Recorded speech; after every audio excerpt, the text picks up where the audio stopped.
بسم اللہ الرحمن الرحیم ان الحمد للہ والصلاة والسلام علی من لا نبی بعد اما بعد۔ گستاخ رسول کے بارے میں احادیث مبارکہ کو سلسلہ وار بیان کیا جا رہا ہے۔ آج حدیث نمبر 19 بیان کی جا رہی ہے۔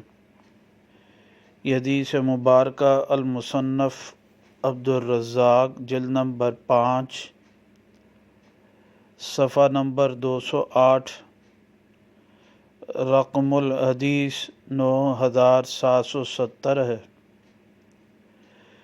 نبی پاک صلی اللہ علیہ وسلم کی طرف ایک شخص نے جھوٹی بات کی نسبت کر دی ہے۔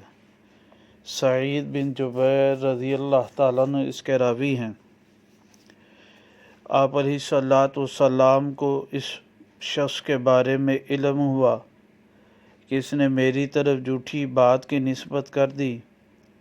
آپ نے فبعث علی و زبیر رضی اللہ عنہما، حضرت علی اور حضرت زبیر رضی اللہ تعالیٰ عنہ کو بھیجا۔